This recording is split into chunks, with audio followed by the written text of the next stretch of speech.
Did I manage to get that seamless that time? No. Did it? It was very, very close. I got it. Oh dear. Welcome everyone to the Plastic Crack Podcast. You're the best place to be on a Monday night. Especially, well, the pubs aren't properly open yet, are they? So we're still the best place to be on a Monday night. So welcome. Anyway.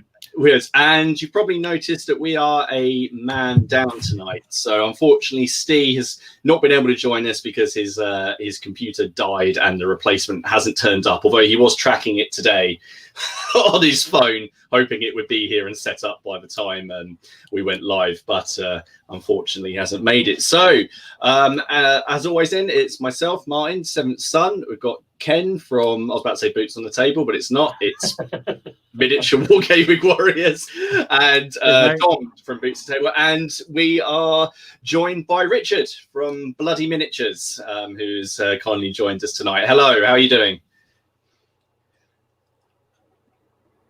Very well, mate. I'm doing okay, if you can hear me okay, because my connection is suddenly gone a bit shit. But, you know, we'll see. Yeah. Suffering a little bit of a delay, but hopefully that'll be, that will sort of... I think whatever it is that usually affects Steve's computer is affected Richard's today. That's we have to have one. It has to be. To be fair, it was mine last week. Steve, it wasn't Steve's. It was mine.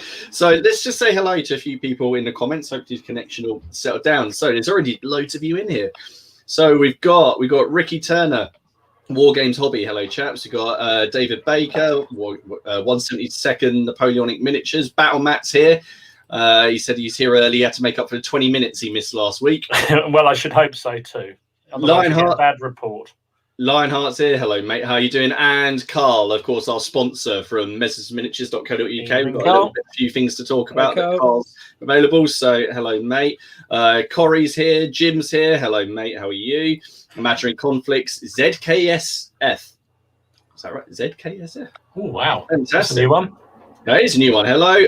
Paul's here. Oh, no, that's it. Hello, Paul. How are you doing? It's been a while. He's managed to make it again. Hello, mate. How are you doing? Paul. Got a picture of yours to share later. And Louis, baby, is back. And Guesties Wargaming, Enemy in Sight. Wow, this is old school FRP. Friends of General Haig. Oh, wow. Julian Dale, Steve Reese. Culloden's in the house, everyone, and Graham's Wargaming Pole, Julian Dale, Gary Phillips, Ham and Jam, Matthew Hogg, Kratoga, Jinder Smithy, the list goes on, and Joshua. Hello, how are you all doing? I hope you're all well. So, if you guys have got any questions as we go along, drop them down in the comments, and we'll try and get to them. But we might as well start with how we always do, and just have a look at what we've all achieved this week, or maybe not. And because I know this is going to be relatively short, we might as well start with Ken. Always me, isn't it? He hasn't done his homework, has he? Well. Technically, I completed something this week, which was very good. So I managed to complete. Oh, nice bike! I managed to complete these Moria Goblins, which I'm really happy with, to be fair. And I used some classic Games Workshop painting. I followed their painting guide as well for the tutorial wise. Did a Xenophil highlight on them, based them with some of that Geek Gaming. I think it's Arid Earth. Debating whether to put a wash on the earth, but I left it as it was. I might change my mind and put a duck wash over it. But yes, that is book one done of the Lord of the Rings magazines. It was 12 of those. How many to go? 90. So when we're in like season 4, episode 40, you might finish them if you do one a week. It's a possibility. But yes, but I'm now working on magazine 2 as well as some new British from the Warlord Games. So I'm building those. May not paint these yet. I'm definitely going to be moving on probably to some ECW, I think, which is very handy for tonight's conversation. Oh, yes. Yeah. Maybe I'll run over that. Well, he's such a pro, isn't he? That Ken, he just leads in straight away, just off that. Boom. I know. Well, we might... Oh dear. Sorry, that's not good. That's not a good sign, is it? Go on then, Dom. What have you been up to? Because I know yours is particularly on topic tonight as well. I did in honour of our guest tonight, and I don't really want to show them because I know his painting is so classy. But I thought I'd have a go at doing the troops. I bought the starter pack, shall we say, of Richard's. So that's the old Forlorn Hope figures, nice. Which I really enjoyed doing. So if you saw the video I put up over the weekend. I put them alongside the rest of my ECW forces, which I was like, bloody hell, I've no idea I had so many. But yeah, they were great fun to paint. Although the varnish has made them really shiny, and I'm going to have to try. I've matted them down a bit more. But this is why you don't use varnish. You use varnish because it protects the figures, and these are metal. Let's go, Richard. Are you pro varnish or do you leave it with just the paint?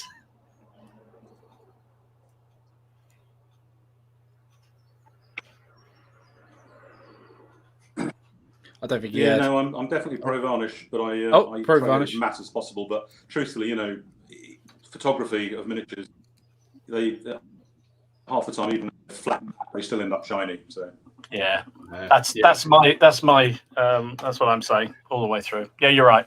Well done. See, there's somebody else sensible. Ken is going to be logging it down. He's going to be logging it down. I am. At the minute, it's 4-1 now for guests. Oh, here he goes. He's gonna keep it going. I did some other stuff as well. So this was I showed the start of my Naples force. So I have to confess to getting a bit of a. It's very unlike me, I know, to get sidetracked, but I did. I got very sidetracked into a Neapolitan force. So I had a couple of. I think I mentioned it last week. I had a couple of bags left over from my Cleveberg troops, and I thought I'd knock them up into something else. They couldn't be French, so I did. Are you going to do a whole force, or are you going? I am, yeah. I discovered that not only did I have those two bags, I also in the pile of shame I had a box of French Perry figures. So I've started to turn those into this unit, which is a fascinating unit. This is the 8th Line Regiment of the Kingdom of Naples, and they were all black. They're all black troops. Didn't know that. You've kicked it off in the comments. I just like to say you've got the varnish thing. Look at this. Look, tabletop CP. I'm anti varnish. Oh God, go away, we've got someone else. Quick shade nightmare, anti varnish as well. But then we get in Carl with varnish, you heathens. Well done, Dom. It took you 8 minutes. Took me 5 seconds to wind everybody up. In eight minutes before we get going. No, those look nice, mate. They're good. But I did a gun too. There you go. Can you go a week without painting something with a black powder weapon? No. I don't think so. No, I was supposed to be doing the Franco-Prussian figures, but I just got completely sidetracked, and I thought, screw it, I'm just going to do these, and they paint up so quickly. So I've done a battalion of line, nearly the 2nd battalion of line, the battalion of light, a cannon, and I'm just next up is some chasseurs à cheval. Because I tell you what, I mentioned before years ago.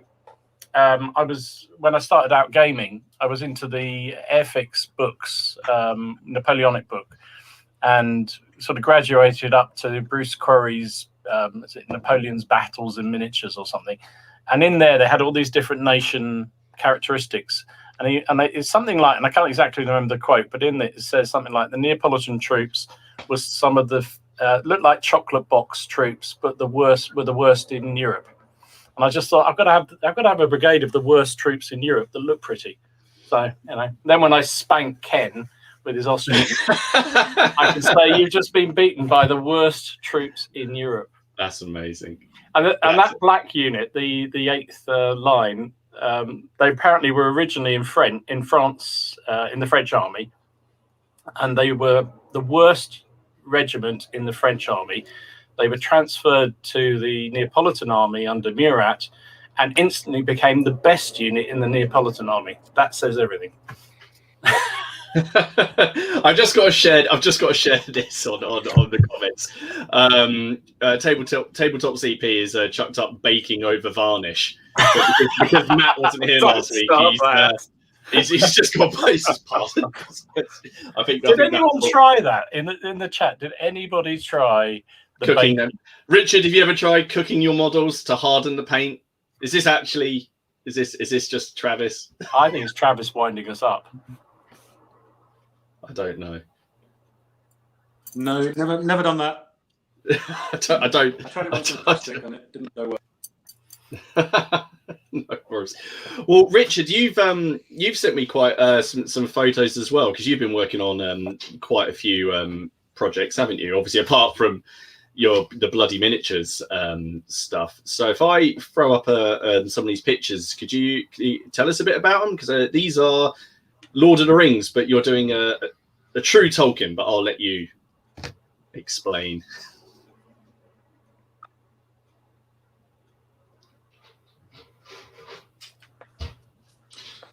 Okay. So these are just they're basically kit bashed plastics. So there's all sorts in here: Oath Mark, Frostgrave, Victrix, Saxons, Perry bits. So yeah, it's just my attempt at trying to get away from the Peter Jackson New Line definition of what Lord of the characters and feels look like. Just try to go back to some extent to the books and try and get something that looks like what I think is described in the book. Not entirely successful, but so yeah, some Mordor orcs. They look really, really nice. And then are these the what it is? I assume these are Saruman related orcs. Urukai, yeah, the Saruman, yeah. Do you see James's comment? Yeah, they're more Urukai style. So again, same thing. You've got That's really cool. You've got all sorts of pieces from about 20 different plastic kits, and a little tiny bit of green stuff in a few places there.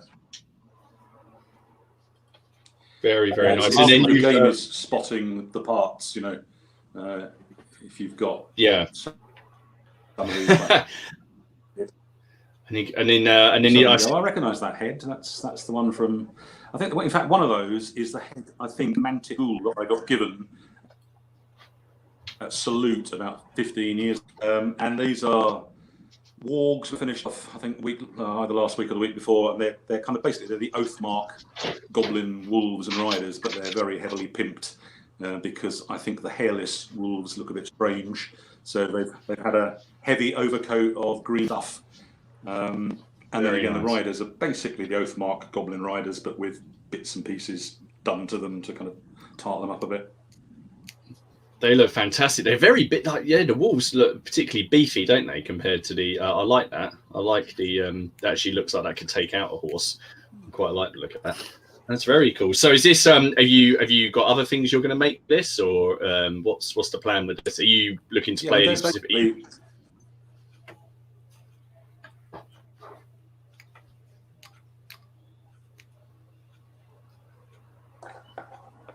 I'm just gradually. I mean, what I do with all my projects is I dip in and I dip out of them. So, and I never say that's finished, that's done. I just keep going back to them. So this one is quite recent. So I'm now onto the Haradrim with this. So I've done the first batch of those and an Oliphant. And I've got the second lot of those to do. So yeah, is that I'm waiting for the Victrix Normans to arrive, because I think they're going to make a pretty good either Gondorian or Rohan sort of cavalry. So yeah, so these are the first batch of Haradrim. So that's a Victrix war elephant with a heavily modified crew, and again the figures are basically they're a mix of all different. There's a Peri-Afghan head in there. There's a couple of Byzantine heads from Fireforge, shields from all over the place. So it's kind of creative fiddling basically. It's just fantastic. And then I had to include this one because I know that again, because Dom's our black powder aficionado, he loves anything black powder, so I particularly like this. That's very nice. Beautiful. Yeah, I've had a load of these front rank figures just sitting around for ages, so I just decided to do a few of them. The guy on foot is an artilleryman actually, and I just chopped his hand off and swapped a pistol onto him. So I don't know what I'm going to do with these. Probably some sort of Pikeman's Lament, Sedgemoor type thing. I've got probably about 30, 40. That is very nice. And then of course we were talking about it a little bit beforehand, and then I realised I've seen your models before them, but you had a solo Nevermind the Billhooks game recently, didn't you? And you've got sent some photos through of that on this lovely looking table. Yep, that's really nice. Goes in well with last week's topic terrain, isn't it? It just makes that's what I was doing the last week, was just playing through a game and on my own, because clearly we're not able to get together to play at the moment. So I think I was saying before we kicked off, I've had probably half a dozen games of this now, and I'm still not quite getting the hang of the rules, but I'm sort of 90% there. So this was really sort of almost for my own benefit to actually track the game and write it up right the way through and just make sure everything's right. And I didn't. I got some things wrong. But so yeah, that's what it's good actually, because I've got it. Luckily, I can have it set up and I can go back to it and I can play a couple of moves and then go back to the next day and play a couple more. You know. That's the dream, I think. that's my dream. If I left mine set up, the cat would have a piece, the children would be pulling it apart, and my wife, even though she's partaken of a few games now, would be none too pleased because we'd be eating on the floor on our laps. So, but no, can I ask where the buildings you got there, are those scratch built, or have you? Because they are lovely. Yeah, they are built by James of Oshiro Models. Yeah, they're scratch built, but then he's a professional model maker. So, but yeah, no, they are really, really nice. So, I've got loads of buildings, but I didn't ironically have a kind of village that would do for anything from sort of early medieval right through to almost anything, to be honest. So yeah, these are very versatile. That is lovely, but I know. I remember we may have said this before, and I know this seems silly compared to everything that we've just shown. But my favourite thing, which is how I recognised you on the forum, is the hidden ditch that you made. Nevermind the Billhooks. I absolutely love that, especially because there's a dead Lancastrian for Oxford there. That's fantastic, and because these are all brilliant features. I love that.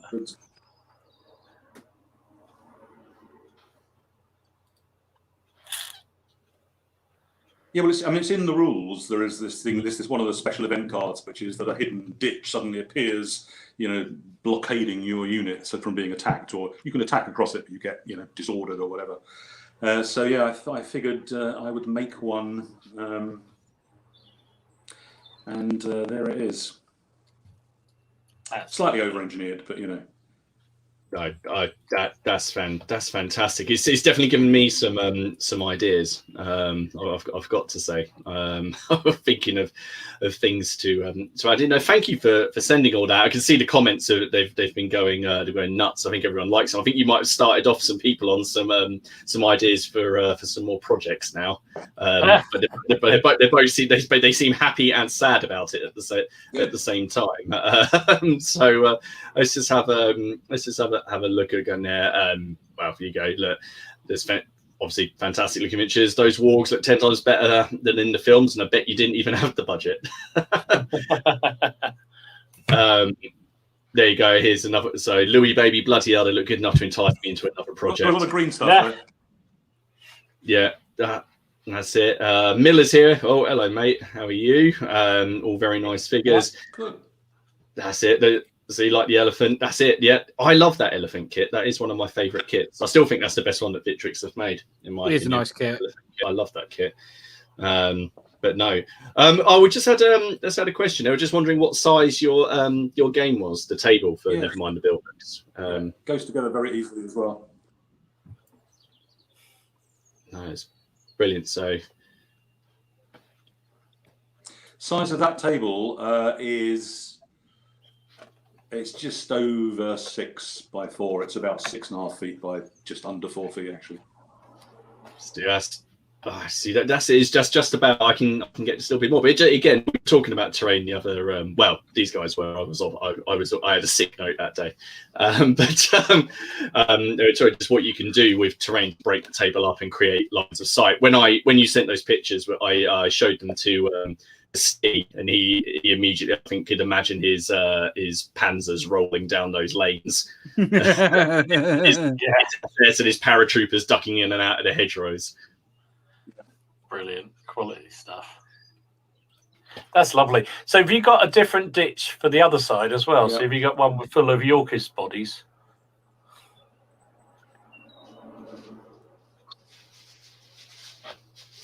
No, that's a really good point. I have to make another one. I'll get on it right away. Yeah, please do. You need to balance. You need to show some balance here. Dom is about to start as soon as he can put down the Neapolitans. He's about to build a Lancastrian force, so that's why he's been mocking him for the last couple of months. I have no particular affiliation for the Lancastrians or the Yorkists, but it's just the fact that Martin has gone so heavily against them that I thought I have to go for the Lancastrians. That's all it is. I'm trying to find the meanest bastard there is out there, and I think I found him. You found him, Henry Holland. He's an absolute twat. I can't think of a better way to put it. But actually, I managed to get some Wars of the Roses stuff completed this week. I finished off. So I finished off another household unit for Warwick. And this is so it's just another household. So that's 3 household units and 1 special unit so far on the ongoing Warwick. So there they are. So that was actually nice to get back into. So I've chosen these, and this is led by another one of Warwick's underbitches. This is Sir William Parr, who. Basically was he was just one of Warwick's cronies, but also grandfather to the last queen of Henry VIII. So this guy, he kind of followed Warwick around, and then eventually he came around to sort of fighting for Edward, and then he didn't really agree with what Richard III did, so he just kind of went away. And he's another one who managed to not die in horrible circumstances. It's always an advantage. I was quite pleased because I wanted to, because I've got so many of these units now with obviously the bows and the bills. And I was like, I want to do something a bit different. So behind the line of bills, I kind of kit bashed these 2 guys together. So you got the guy on the left who's pointing and having a go at this guy. So I kind of envision the idea that this scout or this bloke here has been sent to give word to William Parr, but because he's obviously facing off, he's far too busy to talk to him. This cat, whatever's having a go at him. From behind, and just saying, oh, you didn't say the enemy were there. Why have they appeared out in the mist? So just a bit of fun. But then to keep things going, Dom, I've done another animal. You've done another animal? Go then, mate. Where? My giant cat. That looks like the cat in the hat or whatever it is. We're not allowed to use that anymore, are we? Well, no, but I hope, so I'm going to put this up there, it should look like my cat, which is why I picture him on there. And I was saying to Hayley, I was sitting there looking at my phone, and I was going, she goes, what are you doing? I said, I'm looking for a picture of the cat. And she goes, well, you stupid bastard, why don't you just go and take it? He's sitting in the next room. Why don't you just go and look at him. So that's meant to be that's my homage to because I think if because he can be a vicious little git, and so that's my. So I think if he was represented, he would have an axe. But that was a lot of fun to paint. I do like those, and so I've got a ferret with a blunderbuss to paint up. Of course you do. Well, why would you not? But I do like these models. They're very different. And this one, as opposed to the last one I did, this one is all metal. And I tell you what, if you put that in a sock and hit someone with it, you'd do a lot of damage. There is a lot of metal there. I feel I'm going to have to buy some of these things just because you two are just. I'd hold off because you might have some. Oh God! Oh shit! What have I done? So there we are. So no, I'm those of you who sort of on the group, Steve has been sending us things, but because he's super proud of his of what he's achieved, we're not going to share it without him. And still, we don't know what his secret project is. I was going to say we've got to have this competition, haven't we? Yeah. So for those of you who are watching this, Steve has got some kind of secret project that none of us have managed to get. You won't tell any of us. So we think that as he's not here, as a penance, have a go at guessing what his secret project is in the comments. If anyone gets it right, Steve will base an army for you. Maybe not an army. Maybe he'll just do a couple of bases. A whole army, Martin. That's great. Stitching him up. There's some people in there I know with black powder armies going, hello. I could get that done. But if anyone can guess, I'm sure there could be a suitable prize. Maybe Ken will send one of those little brown envelopes or clear bags that he's got. Maybe Ken will base a tank or something because he likes that. He does. Well, now we sort of got through that. We should probably get to get a frog with a flail. Who would not want a frog with a flail? There you go. That's a fantastic one. We might, there we go. We've got Richard here, so we should probably make the best use of our time. So, if you jump right in. So, Richard, how did you get into wargaming and model collecting?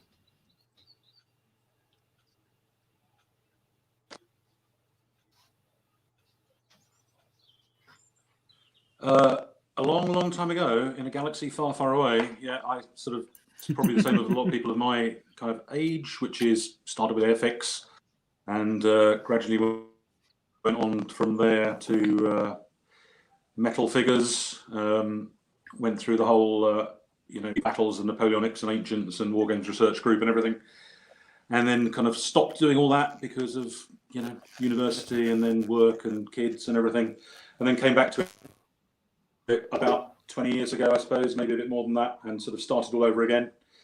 And have had a kind of an eclectic mix of lots of different projects, mainly skirmish style games. So, muskets and tomahawks, sharp practice, that sort of size of stuff, the Dan Mersey rules. That's the sort of type of game that I'm interested in playing and get the most fun out of doing, and building modest sort of sized armies for that. Although sometimes, as you know, what starts as a modest sort of army ends up being around 500 figures because you can't stop. No idea what you mean. Back to it and adding to it. Yeah, definitely. Everyone's looking at you, Dom. No idea. Everyone's looking at you. So no, because I know you said in your comic you've collected a few English Civil War armies, but you've then sold them on, or you got rid of them and then started again on each one. Is that right? Yeah, I mean, again, I don't know. Maybe it was just the time, but so this was. I mean, I guess I started. I think the very first metal figures I ever bought, ironically, were 5-inch lift. If anyone's old enough to remember those English Civil War figures from a little model shop that's long gone now. And then in the space of a few years, I was I don't know 12 or 13 at the time, and I seemed to spend all my pocket money, and all the money I got from doing Saturday jobs and things went on building and painting Wargames armies.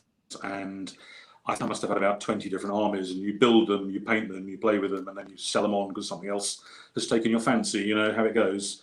You sort of skip from one thing to the next. So yeah, it's ironic. I think the current English Civil War army that I got, which I started building about, 12, 13 years ago, was probably about the third one I had. But as I say, I had like a massive hiatus for about, 15, years where I didn't do anything at all, didn't play war games, didn't collect figures. So yeah, I had a kind of second coming. You see that quite a lot in the hobby, don't you? I think we've talked about that before, haven't we? Where people game quite a lot, then they go away, they do the supposed important things, I guess, and then come back to it. Dom, you've never really stopped, have you? Though, I was going to say my journey is pretty much identical to Richard's. Mine exactly the same. I stopped for several years, family life, all the other stuff, university and what have. Actually, I carried on through university a bit, but then came back to it afterwards. I think it is a very common thing. I think a lot of people kind of suddenly realise that they miss it and go back to it again.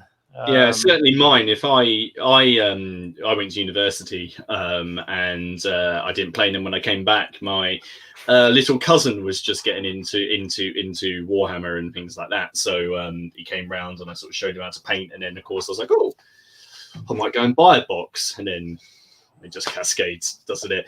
And then Ken's obviously got the joy of children to come at some point, so he'll have a small moment of downtime, I'm sure. You have to put the fingers down for 5 minutes. No, he does.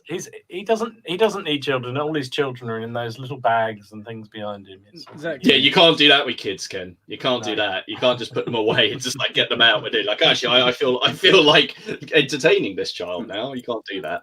Yeah. I'd love to know what percentage of gamers. I imagine this. I mean, you pretty much carried through, Martin, didn't you? But I imagine the majority of gamers sort of take a bit of a break through the middle of once real life sort of takes out. And once you get out of the habit, it can be quite difficult to get back to it until you get a bit more time. I reckon so. Kind of.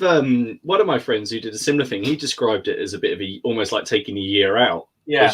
As you do, and you just don't do the hobby, and then if you miss it, then you get back into it. And then sometimes people are like, oh, I didn't actually enjoy it that much. I'd rather go spend my money on something else. Precisely. Yeah, I think it's that make or break bit, isn't it? And I know, I know personally. I even when I wasn't gaming, I was constantly thinking of or reading books and magazines still, but I just didn't game. I didn't have. I see. So I don't know. So Richard, I mean.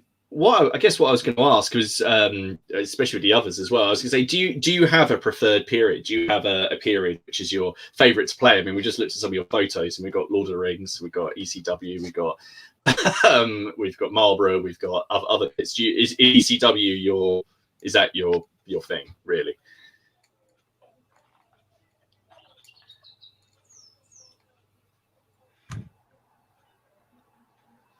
I don't think it is, to be honest, Martin. I think that it's whatever takes my fancy. So as I say, I've got all sorts really. Second World War, cavemen, Game of Thrones, you name it. I've sort of dabbled with all of them. The only thing I won't do, or haven't really ever got back into, is sort of big battle Napoleonics, ancients, and so on, because I think. Honestly, in my kind of initial wargaming life, if you like, between the ages of like 13 and 21, 22, I played so many of those games, so many of those big games, and they were so fucking boring, to be perfectly honest with you. And when I kind of came back gaming after that long break, I wanted to do anything that was not that. So. I'm afraid still the idea of those big Napoleonic battles and big ancient battles, very formulaic, it just kind of leaves me pretty cold. So English Civil War definitely is one of the things that has always interested me. I think my sort of preferred periods, I guess, are medieval through to, kind of French and Indian Wars is about as late as I've actually got some... built a kind of collection of Napoleonic landing parties, kind of hornblower style, which are good fun and good for things like sharp practice or but anything and everything really. But English Civil War has always been something that's interested me, and I've always I've kind of dipped in and out of that period with the figures, and it just happens that that's the thing I've kind of settled on at the moment, and have then taken a little toe in the water with actually making some figures of my own. So So I guess that's actually a really good way just to come in and ask. So what led you to do this? I mean, to set up sort of bloody miniatures, to sort of, as you say, dip your toe in the sort of like model manufacture and distribution. What made you do it?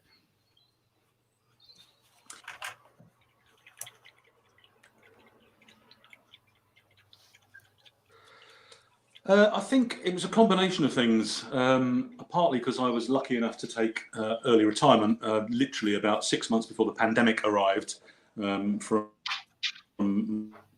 my career that I've had for donkey's years, so I kind of doing that, and then started just mainly using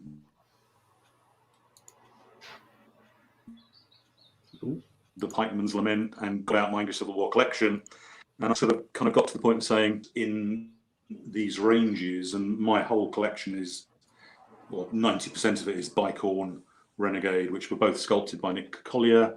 I've got some tag figures in there as well. He obviously is the main sculptor for tag, so he's done a lot of their stuff as well. And I was looking at the figures thinking, actually, these are great for kind of big battles, lots of poses where figures are shooting or at port or loading or marching, but there aren't many kind of characters in there. And I just thought, well, wouldn't it be interesting to see if I could track him down, because I love the style of his sculpting.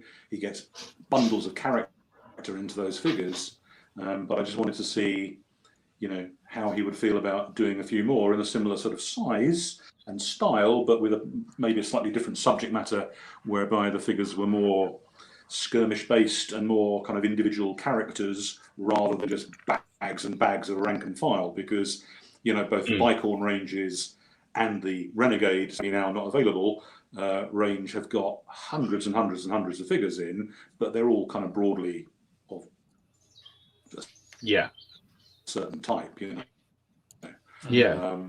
So that was it really. It wasn't designed to try and make a load of money, and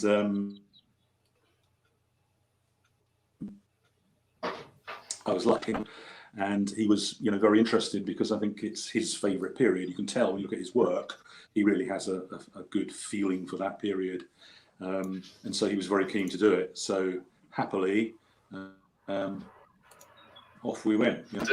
Definitely. So I think that's probably a good situation. I'll share the picture. Now I know this is the picture that did it for Dom, I think, isn't it? This is your group shot. So this is the Company of Wolves. This is the group shot, isn't it, of all of the current range, as it were. So this is the lot, isn't it?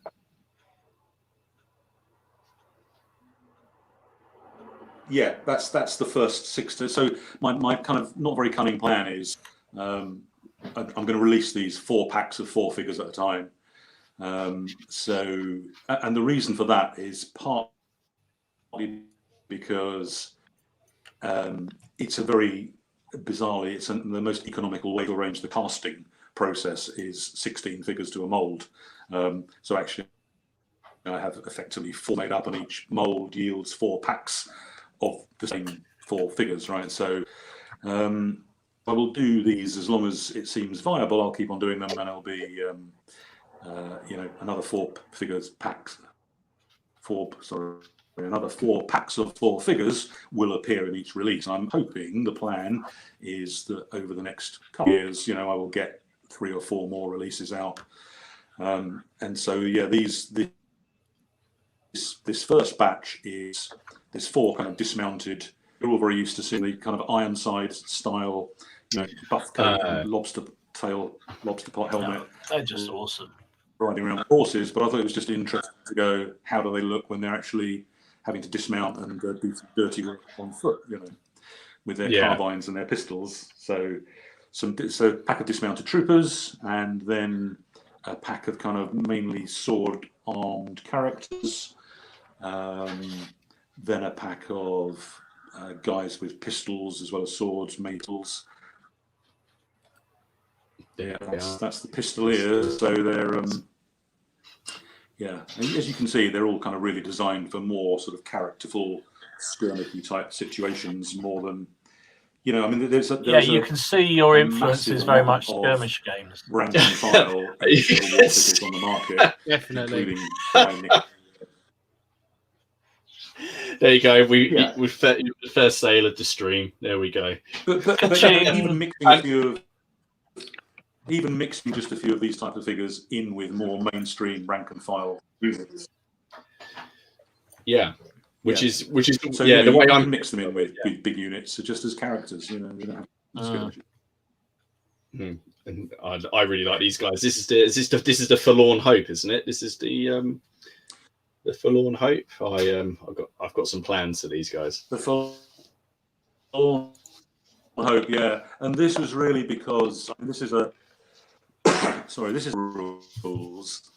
There is a kind of a unit type called an aggressive Forlorn Hope, who are basically absolutely no good for anything apart from getting stuck in.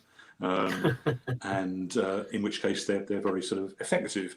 But I couldn't really find any figures. I mean, in some of the command packs of some of the existing ranges, you get a few figures with, you know, halberds or spontoons or partisans, but it didn't seem to be any kind of direct hand-to-hand fighters for this period that I could find in any of the ranges that I particularly liked. So I thought, well, you know, let's make some.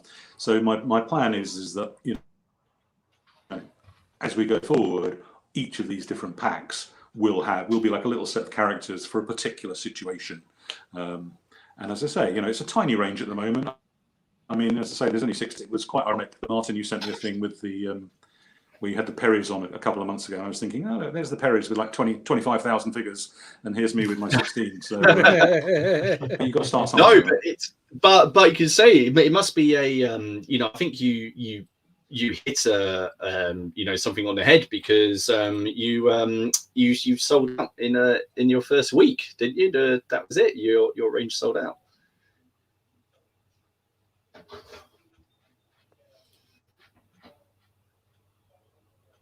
Yeah, it did, but that was only because I didn't order enough.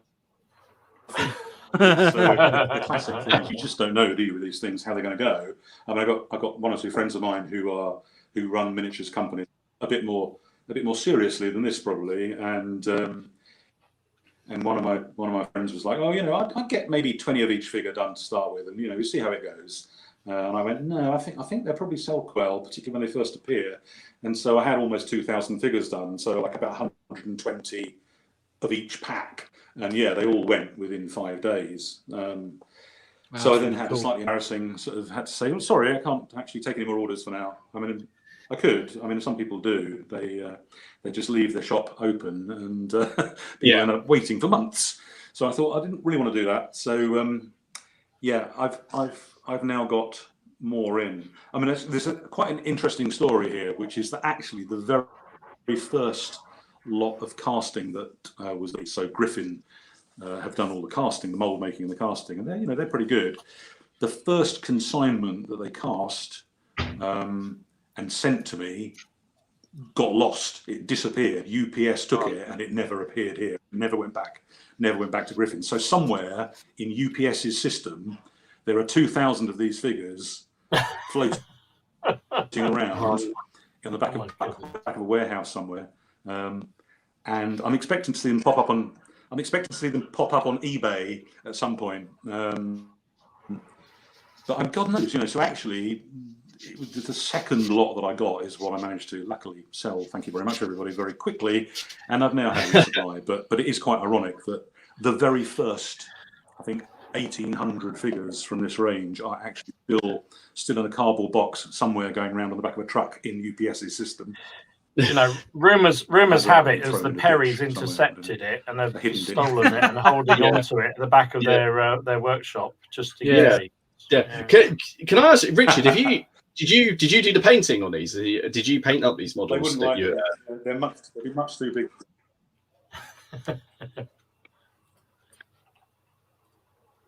Yes. That's fantastic. That's fantastic because you've done something which is, and I assume this is because of your background. Obviously, your background as a gamer and a modder for years, rather than manufacturer. Is on your website. You very handily have included a scale guide for people coming in, which is fantastic because that's one of the main questions in historicals is how do they scale up with the other manufacturers.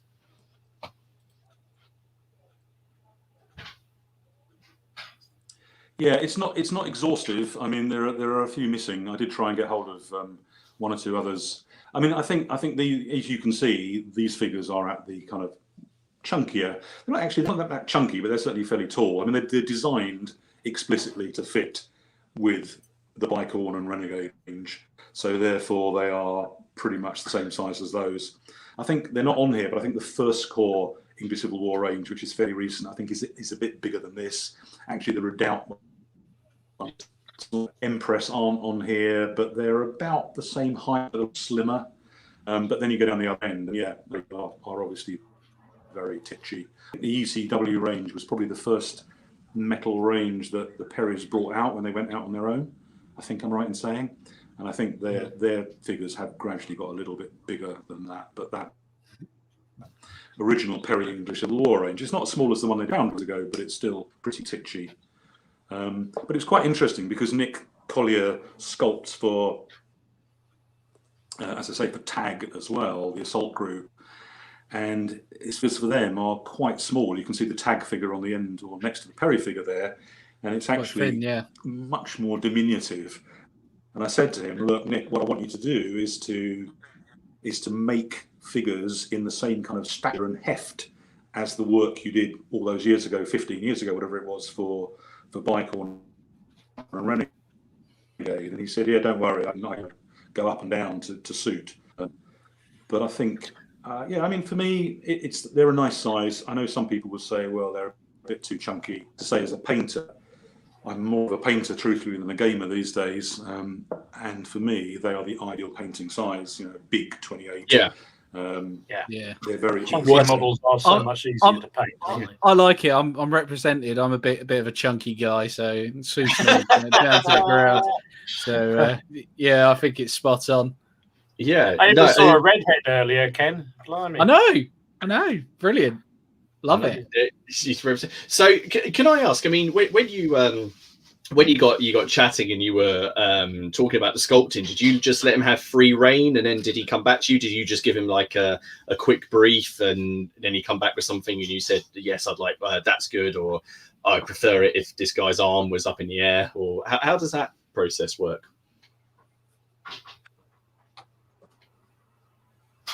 Yeah. Well, it's something like myself until I started doing it. So it's a really good question. I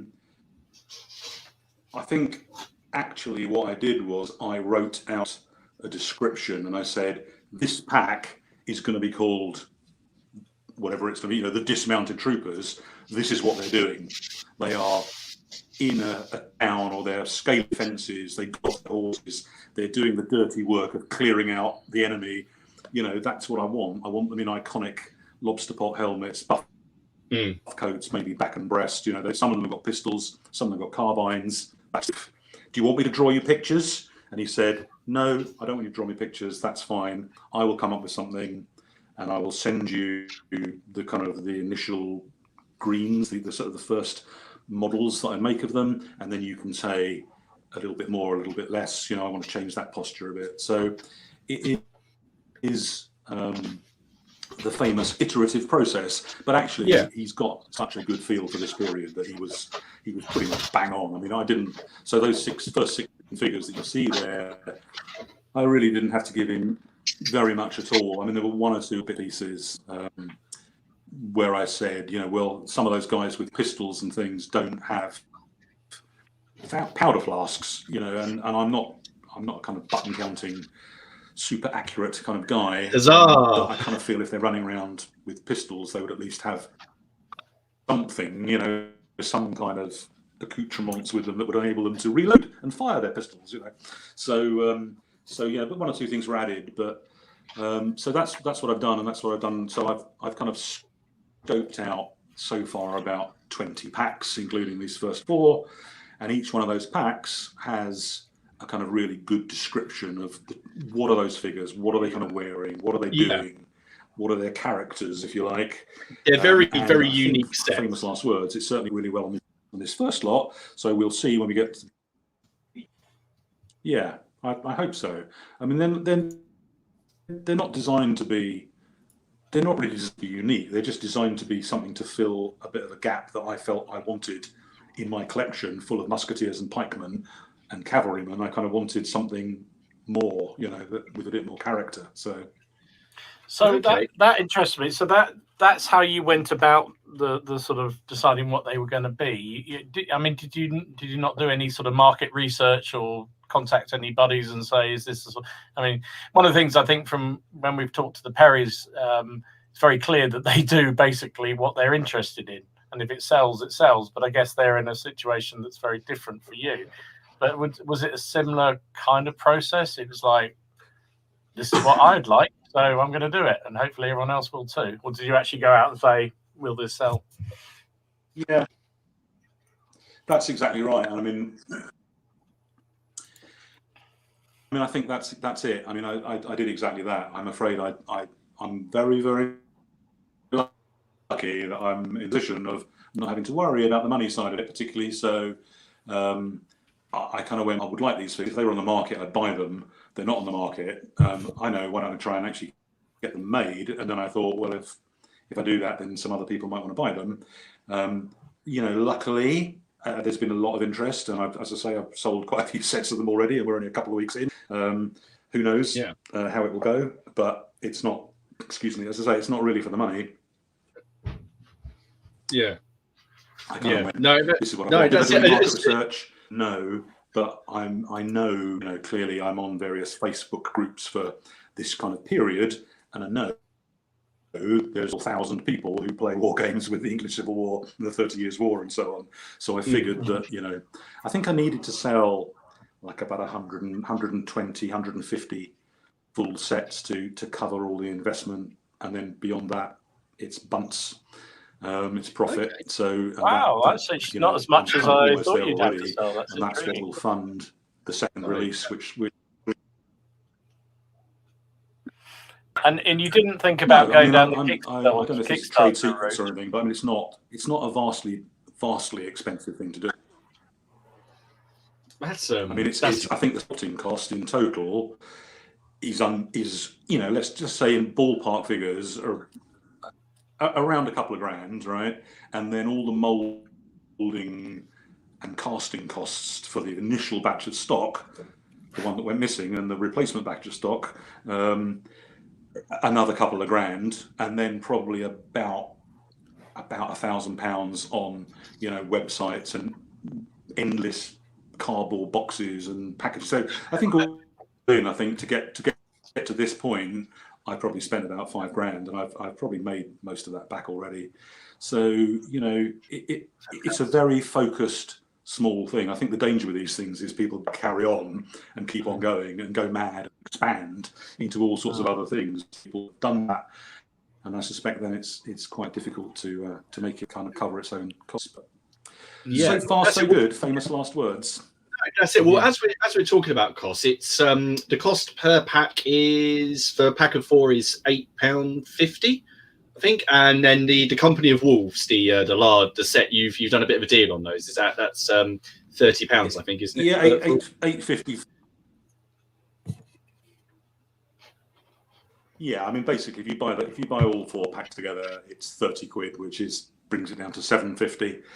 I mean, did I do any market research? I mean, I looked at about 20 different manufacturers and said, how much do they charge for a pack of 4 figures? And it actually varies massively. I mean, some people are incredibly cheap. I don't know how they manage to do it. I mean, some people still selling packs of 4 figures for, I don't know, under £6. And at the other end, you can go to, I won't name them, but some of our more sort of bijou manufacturers, and you'll pay, £7 or £8 for a single figure. So I figured, £8-9 for a pack was probably, and they're not. I know nobody cares. I care about what goes on in the economics behind the scenes. It's up to manufacturers to decide how they want to make money. But Yeah. it is true to say that because there's no rank and file in this range, people are not going to be buying 20 packs of these, right? They're going to buy a pack of these, and that's it, probably. So you can see if you're producing, rank upon rank of pikemen or musketeers or Napoleonic, the old guard or whatever, you can sell 20 packs of the same 10 figures, you get money back. But I kind of feel this type of figure, you can sort of justify a little bit of a price premium, but don't go mad, No, that's it. No, as you say, and if because I'm planning on using mine. I've got an idea for dragoons, so I want a nice dismounted base with the guys who are holding the horses, and also I do like a large command base with lots going on it. So these are going to be perfect for that kind of thing. And then, as you say, I've got the rank and file mass-produced plastics and other ones. Although I've got some bicorn that I'm painting up next, thanks to Miller. So I'm going to be looking at them. We've had a few. In fact, actually had Miller. Just in case you're, I don't know if you have this plan. This is something apparently he's always been looking for. He's been trying to find some firelocks standing at ease as to have on cannon bases or for guarding. So if you think he's looking for people on guard duty, and I don't know if anyone's ever considered that, but apparently that's what Miller's after. What else?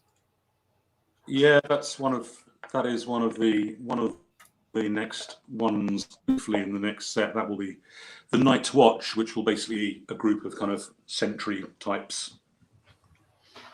There you go, Miller. Nice. I have a feeling he's going to be incredibly happy now. Miller is our resident English Civil War buff viewer. Who, Dom really likes his English Civil War. I'm getting into it. Ken's about to get into it, but Miller, who watches this, that's his thing. I'm a complete amateur compared to Miller. That's for sure. I just dabble. I know. Hey, in fact, actually, come to think of it, Miller, how are you getting on with your challenge? If you're in the comments, we haven't seen an update on your challenge. We challenged the guy Miller who watches the stream. We challenged him to build a star fort piece of terrain, and he was getting on with it. It was looking good. It was looking very cool. That's it. So yeah, how's that going, buddy? How's it going? And have you had a divorce yet because of the mess you were making? You just asked if you've had a divorce, and I put up yay. so I assume that's not that, but no. I mean, that's fantastic. So I guess the question, and I've seen it already pop up a few times in the comments, is what other periods that you would like to explore, like the medieval period, or maybe something even earlier.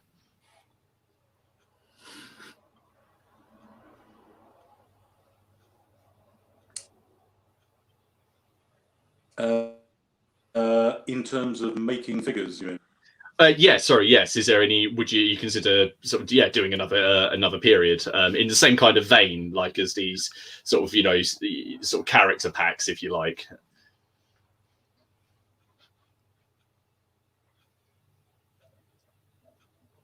The honest answer at the moment is no.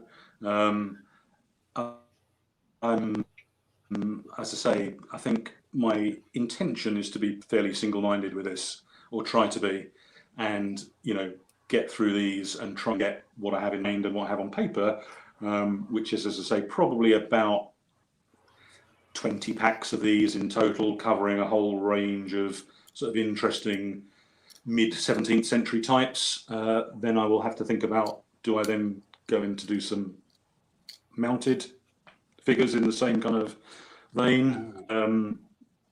But yeah, no, I don't have any intention to start producing in other periods. It's very much the combination of this sculptor, this style, that has kind of put me towards doing this, as well as something to do. Lockdown for a year was getting kind of boring, and I thought, let's do something productive rather than just painting figures and reading books and watching Netflix. So I thought, some people take up playing an instrument or something. Time to use. You started a miniatures company. Yeah, try that. I'm no good at it at all. It's classic actually, because one of the things, I get a lot of comments or I've seen a lot of comments on various forums and things where people say, "Oh, your painting is really good. Your painting's so good, it puts me off. It makes me feel like I don't want to bother." And I kind of go, look, I'd love to be able to play a musical instrument, but I can't. There's some things you're good at, and if you're good at certain things, then do those things and don't be embarrassed about it. I don't think a musical instrument is not in my future. I've played it, I'm absolutely rubbish at it. But I'm quite good at painting Wargames figures. So. Oh, that's it. So, sorry, I'm just cycling because you were kind enough to send us a whole bunch of photos. So I'm just cycling as these go through. Also, the stream seems to settle out a bit when I put the photos up. So I'm just putting these up. So there's some, and these are all your models, aren't they? That you've so. There's some. I do like this one. I like the river and the buildings in that. So if the pandemic hadn't have happened, Richard, would this project never have seen the light of day? Yeah. That is a fabulous question. I think you're probably right.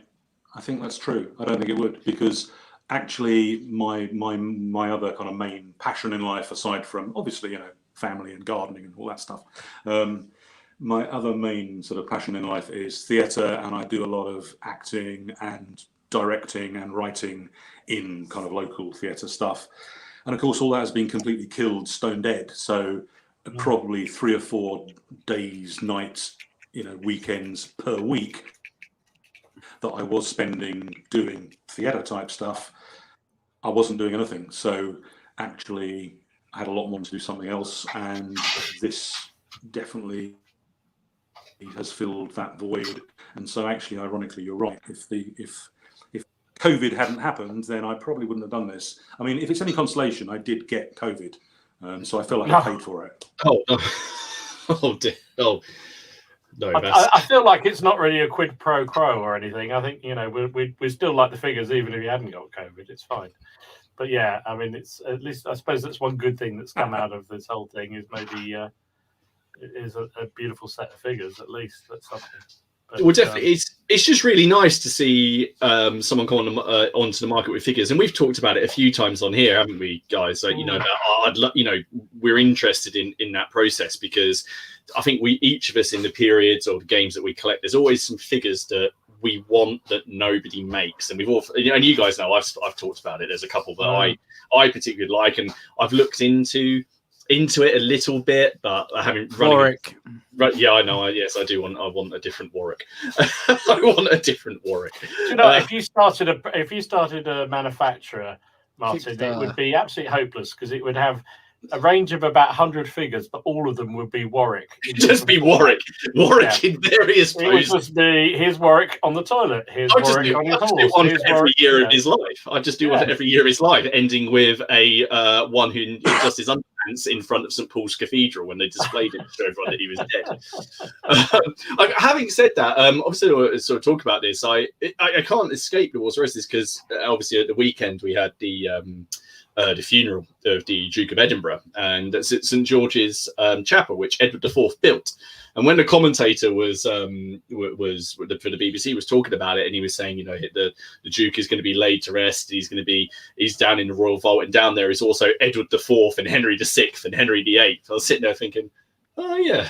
So I was sitting there going, oh, that's it's still can't get away from it, even when I was watching that. See, incredible, isn't it? It was. It's impressive. They're all down there. Yeah, they're all there. They're all down there, because apart from Richard, he's in Leicester. He's in a car park, isn't he? Yeah. He's they're making a film of that. Did you know? They're filming it. It's filming it in Edinburgh. Maybe they approach you because you could be that scene where someone almost finds him and walks over him. The film of The Dig, or. Yeah, The Dig. I think because that film on Netflix called The Dig about Sutton Hoo did quite well. So they're filming it, but it's starring Steve Coogan, but they're opening up trenches in Edinburgh. It's on the BBC today, because Edinburgh obviously really looks like Leicester. And you know, I don't know actually even know if that's actually quite effective, because Richard laid siege and occupied Edinburgh when he invaded Scotland. There you go. So I don't know how it seems. I don't know if many people know. I heard mine. The Time Team are involved, so you should. There's a Kickstarter to bring Time Team back. I think it's already. I think it's run. I think it was successful. I don't have a problem with Time Team. Promise. I love Time Team. I think you should definitely get an interview though of, like, you know, the start of the prologue where he's almost found but then is lost. You know, by Tony Robinson. With you, man, because you were looking for him, weren't you? The year, but no, I wasn't looking for him. That car park he was found in was like a council car park for, I think it was the social services, but all of the council people used to like go and park in there. So when we were working for the unit, there was a couple of times that when you're working in the city centre, you just go and park your van. Which is kind of frustrating. Yeah, it is. Do you know what? This is the funny thing. I haven't actually been back to Leicester since they excavated it. No, I haven't been back. I haven't been. I really should. I've been to Bosworth and everything, but I haven't been back. But no. Sorry, we've got a bit of a sidetrack there. But yeah, as I say, yeah, we'd all have periods. So actually, hearing how someone has done that and taken something they're passionate about and turned it into, you know, obviously it did really well because it sold out in its first week, and I can already tell from the comments that I think you're going to be getting quite a few orders. So I can already. It's always nice though when you've got a range like that that's quite, like you say, quite unique, isn't it? It's people definitely want those figures to go in their armies because they're new and people are all over it. So yeah. Definitely demand there. I feel like I suppose it is largely driven by the huge interest in skirmish type games or these small battle games. But I feel like even in the larger battles, people want a lot more individuality in their figures, don't they? They want to have that, and I think, you know, manufacturers sometimes do a good job of that, but not many do. So when you've got some, you can sort of slot in a few extra figures that sort of make a big difference somewhere, or just make that unit just stand out a little bit better. It really is a good thing.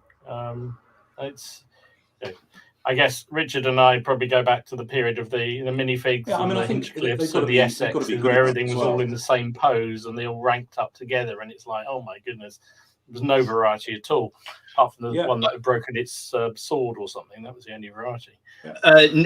So I've had a comment from Nick Games. Really. I mean, at the time it seemed fine, but exactly, when you look back on it now and you go, you know, they all just look the same. Yeah. We've had a comment from Nick Games. Now, for those of you that don't know, and if you don't follow Nick's channel, and if you don't follow his channel, why not go and have a look at his channel and check it out? So Nick does a lot of 30 Years War stuff, and obviously these, you know, there's a complete crossover there with the figures that can be used. So he's just said he's mentioned casualty markers, but from a historical view, maybe something to do with sickness figures. More people died from sickness than war. A new touch of wargaming for sickness in your army, which I think would be fantastic if I could have some plague-ridden or some ill people. What would you have, a random event in the game that suddenly it's like plague hits your force? Your outbreak of dysentery. Dragoon has gone around and said, "What, a chap squatting with the bloody flux." Yeah, I'm all for a bit of authenticity in your games, but I think maybe that's going a tad far myself. I quite like the idea. I was actually just thinking, you know, it could have, you know, plague was something, you know, in disease in armies, especially when they're on the march and on campaign, was something that was obviously greatly affected armies. I mean, you look at the stuff that happened in the Peninsula when the French, I can't remember which army it was. I can't even remember what disease it was, but wasn't there like a whole lot? They didn't fight; they had to retreat because too many of the men were ill. They just wouldn't. That was in the Torres lines. Yeah, they basically tried to besiege the English in Portugal. Ended up getting absolutely. For those of you who might have just heard my wife whispering, she said, "My French don't live long enough." Lines of Torremolinos. There you go. She's absolutely right, Martin. They don't. Yeah, I know. I tell you what, I think it's time for another game because I've noticed in my comments people started saying, "Oh, it's been 6 weeks since you put a video up. You need to give Haley another game." so no, that's you know. So what, really... Martin? We know. I think I know the answer anyway. If you were going to start your own range of figures, if it wasn't Warwick, and you wanted to do something like Richard's done, what would it be? I would do 15th century medieval stuff, but again, I would want to do some more character-driven poses, skirmishy stuff, because there was skirmishing going on, you know, and there was, you know, things that could be used as characters as lords. Because at the moment, I mean, don't get me wrong, you know how much I love the Perry sets, but for most of my lords at the moment, what I'm doing is I'm kit bashing loads of plastics. Yeah. But also because of all the Burgundian wars that are going on, and because the armor is so interchangeable across the continent, again with the ECW, and you've got the 30 Years' War, the Burgundian wars, the French wars, the stuff with the Swiss, there's a vast thing. So if I was going to do it, late medieval. What about you, Dom? What would you do? Well, I asked that question and then frantically started to think to myself, what the hell would I do? Because actually, the trouble in most of the periods I play, there is actually huge variety. But I think probably I would look at doing some specialist Napoleonic generals. Actually modelled after. I know you can get the big guys, Napoleon and Wellington and Picton and all those guys, but there must be a big hole for sort of, you know, the renowned divisional corps commanders. I think that would be really cool. Yeah, that would be one thing to do.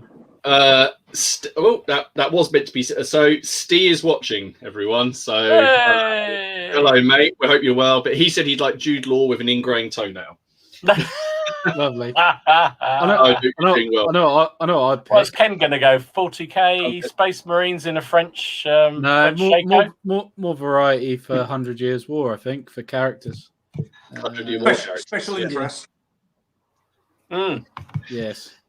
Yeah, definitely special interest. 100 Years' War characters, or just 100 Years' War stuff. In so I do the late 15th century. You do the early 15th century. We should meet in the middle. We'll just do that. We'll play PCP. No, that's fantastic. Well, I think just before we get here, it's about time. Of course, you guys who watch this, if you're regular watchers, you'll know that we are very kindly sponsored by Carl from Mezzers Miniatures. From mezzersminiatures.co.uk. So if you have if you stick around for the stream, at the end of the stream, near the end, you'll get a lovely discount code. So if you head over to there, you'll net yourself a lovely 10% discount. But Carl has got some new things. He's he's got into stock basically, and some of his own venture as well. So Carl sent us a picture of these that have appeared. That's not the product photo. Don't worry. It's just bags. That's just what Ken sees when he goes to do his painting. But his 54mm model that Carl commissioned. Do you know what? My mind's gone blank. This is Pagan Rus, isn't it? Pagan Rus, yeah. Sorry, my mind went completely blank then. I've been sitting there going, remember it's Pagan Rus, and then just completely went blank. So 54mm. Carl's first venture into producing miniatures as well, and there's the chap as he's all made up, leaning on his trusty axe, but a very nice model for people who want to do something a little bit different. So that's over on Carl's store, but he's also producing now. I think this was originally made as well, so Carl's now got the ownership of this one, and that's the Grandmaster model. So the Grandmaster Knights Templar or Knights Hospitaller. I think, but I really like that one. To be fair, I really like the Pagan Rus one as well. Actually, I might have to invest. See, the thing is, I look at these 54mm models, and I think the problem is I'm scared because I'll buy one, and then I'll buy more. You'll buy more. Yeah, I'm scared about painting. Then you turn into Leslie and have 54mm collections. That's true. What about you, Richard? Have you ventured in 54mm stuff?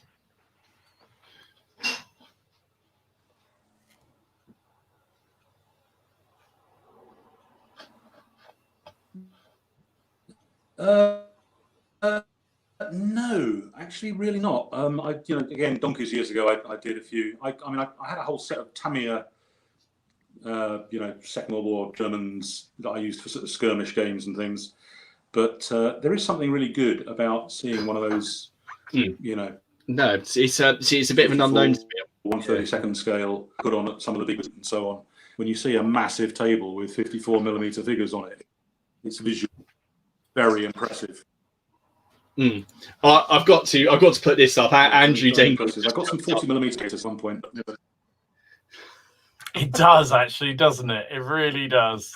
I'm not going to be able to unsee that now. No, that's burnt into my eyes now. That is definitely true.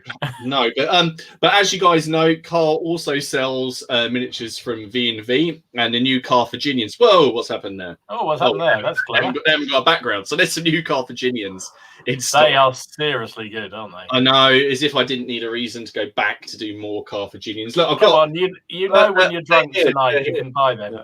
Lovely. Would you be able to try? Yeah, we've got some there, and then there's some commanders there. Always good, some more commanders, and then we've got some avant-posts, so some stowed muskets and bayonets. Always good as an object, and I think that's it. I think that's from the British side of things. But I like that. I can see use for that as objective markers. That'd be a good sort of drop-off point in sharp practice or something, deployment point, that kind of thing. Definitely. It's all these kind of things are always really good. And then speaking of 30 Years War, in Civil War, we've got these cuirassiers. I quite like this chap. I could think of you leaning down with his pistol to take somebody out. Yeah, absolutely. Yeah. Nice. Very nice. Very nice. So, guys, if you want to get your hands on any of these, head over to really gorgeous figures.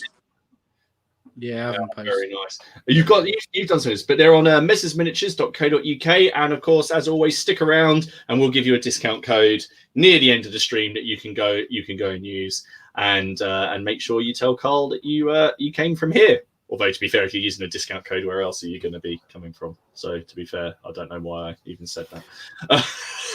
I feel the need to give out my first yellow card of the night. That's amateur to GP. Dom would do it. Anthropomorphic animals, maybe Napoleonic, and we know how much he loves fantasy beasts. He doth protest too much. I think that's true. I think he does like trolls. I think the problem is, Dom, I think that we're going to get you one, and you're scared because you know you'll paint one, and then you'll paint an entire. You know, mate, you're absolutely right. I could see that. Because I've always said I paint the figures that because I play games with them, I've got loads of figures. Like all the Atlantis, I haven't even started, that I just bought because they're so lovely, and I think I want to paint them, and I get scared of them because they're so nice figures, because I know I won't get them on the table. So I don't know. Maybe I protest too much. I don't know. Yeah, I think you do. Well, you have to keep an eye on your mailbox, won't you? It's in your physical bloody box, hell. not your email box. Yeah, you just have to keep an eye on that. But it is a cracking game. What is there still a 40k disc? Someone had to bring it up, didn't they? We nearly got halfway through. We got past halfway, and we didn't mention it once. No, we're not. Middle Earth. Middle Earth, though, it is true. I have got some Middle Earth to paint up as well, and seeing Richard's stuff, and I know that you're painting it, makes me think I need to get a bit of a move on. But I've already stuck together another Wars of the Roses unit. The thing is, right, you showed that Richard's picture, to me before the stream started, and as soon as you said that, you didn't even mention about the books. And as soon as you said it, I was thinking of the books. They just absolutely crack the books, don't they? They really do. Yeah, definitely. It's just what you imagine what the books they would look like, and I loved them. I thought they were awesome.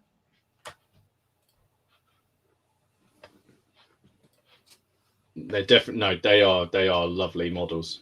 They are. It reminds me the Alan Lee stuff. What's he doing? To prepare for my first Barrows and Budgers warband, I bare knuckle box a stoat in the car park. Do you think he's been drinking, waiting for his new laptop? I'm not feeling him. I think he's maybe it's not actually a laptop thing. It's probably he's been on the Pinot Grigio again. We know where he gets after a couple of white wines. Well, what I think we'll do, maybe we should do it a little bit earlier, chaps. Shall we have a look at what people have been posting in the Facebook group? And if you guys have any questions that you want to ask us, or anything about Bloody Miniatures or Richard, if you put them in the comments while we're doing this, and then we can have a look. But there's been quite a lot of activity going on over there on the Facebook page. Of course, if you're not a member of the Facebook page and you have Facebook, come over to Plastic Crack Podcast and have a look and share away. But as we were talking about terrain, I think we should share Fraser's picture first of all, and that's his an MDF set that he bought that he's done up. I think he said he had to do fill in a load of windows on this because they didn't sit quite right. That's a fantastic piece. Not quite. I sat there for ages thinking, is it meant to be LaHaye? So it's not, is it? It's literally. No, I think it's just a general font. Isn't it? Yeah, it's sort of LaHaye-esque, isn't it? But this is in his new man cave, isn't it? Because new man cave. Yes, it is. Yeah.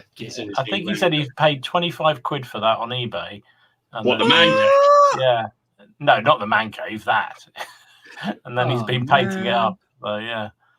It's rather sweet. Nice job. Jenny. Nice job.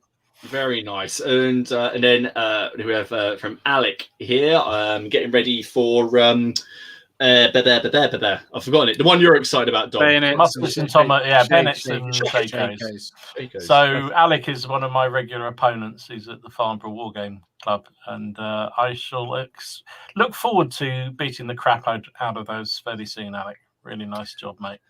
Richard, have you tried Muskets and Tomahawks? Because that's the sort of skirmish level sort of gaming for French Indian War, and of course they've got all these supplements now coming out for various other later black powder areas. But I think they said they're going to venture other places. Have you tried that? Oh, I think we've lost him. Hang on a sec. Nope. There we go. Let me bring it. Oh no. You seem to drop out for a minute. I think he's. Are you back, Richard? Yeah, I'm back. I'm back. Sorry, I don't know what happened. No worries. No, that happens. I saw you freeze in the thing, and then you reappeared in another box down below. I thought, it's shifted boxes. It's like blankety blank. It is. Isn't it? Yeah. No, I was just saying, Richard, have you tried Muskets and Tomahawks as a game? Because that's sort of a skirmish level. Yep. Yeah, I haven't. Yes, I haven't tried the new version of it. There's a new one out, isn't there? Muskets and Tomahawks 2. I think it's due out next week. Quite a few times. No, it's quite good. I was on the receiving end of the. Okay. I was on the receiving end of the Woodland Indy or Tomahawks, and then you charge in, and they get like a double hit, which is pretty devastating. I wonder if it was a little too much. Perhaps, but I can't remember if they made that better in the new one or not. I know. I think I won. I've played 3 or 4 games. I've won once because the random events caused my opponent's men to walk off in the wrong direction. So that's how I won. But I'm taking it. I'm keeping it. I think it's a good game. But you're very excited about the new supplement, aren't you, Dom?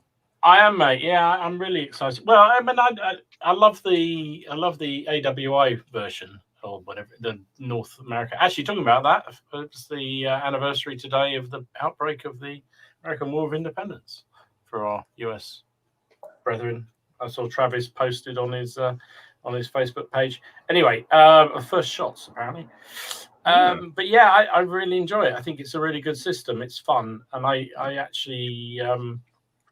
I don't know whether I prefer it to sharp practice or not, really, but it's right up there, definitely. Yeah, I do. I know you do, because you just got really lucky the first game you played, and he's so delighted he blew the living daylights out of me. It's all about first game luck. He walked in and he just had the most outrageous luck, and now Ken all he wants to play is when he comes around is Muskets and Tomahawks. But I think the actual Tomahawk rule is really powerful. But I think from what I've experienced, I think we all got our asses kicked the first time you went up against somebody with all those Tomahawks with that double hit, effectively. And then once it happens once, you know that you just have to take those buggers down, or at least weaken them so much, or get the charge on them. And then I've got some of it for don't let them get. But I've got stuff to paint for muskets and tomahawks. That'll be a first on the channel. I think you can knock them off.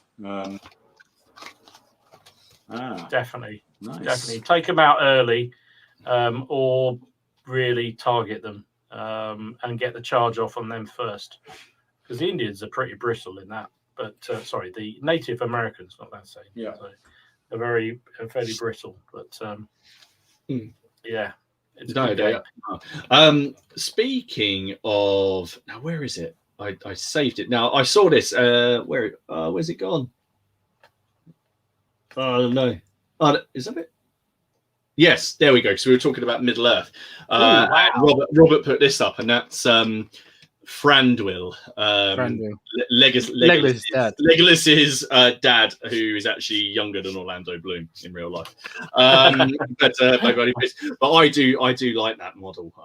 It's a forge-word model. It's one that, because again, I don't think you can get him on foot, but I do like that model because he comes out of that display base, which is something that I quite like when manufacturers do that. Games Workshop or any manufacturer, you can plug it into a display base. I always think that's quite nice. Warren, he's been painting up the good old early Imperial Roman legionaries, and they look boring. But they look awesome. I love the lovely job. Boring. They're not boring. I like them. It's the sort of thing you'll go for, Ken. All right. Exactly. It's what I learned. Yeah, this is the Romans that I learned about in history when I was at school. Square shields, and I for some reason I really like the square shields. I like the decals. Yes. Yeah.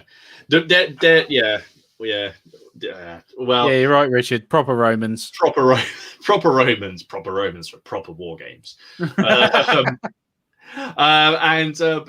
got, so this is from Grana Prigo. Look at all that cavalry. Look at that cavalry. That makes me feel that is the equivalent to the amount of cavalry I've painted for all of my black powder in the last 5 years. No, there's more cavalry. No. Tell a lie. Have I got 3 or 2? No, 4. But I think I've only got 3. So no, I haven't even painted that much. No, that's the equivalent to everything I've done for the French. Well, look at that.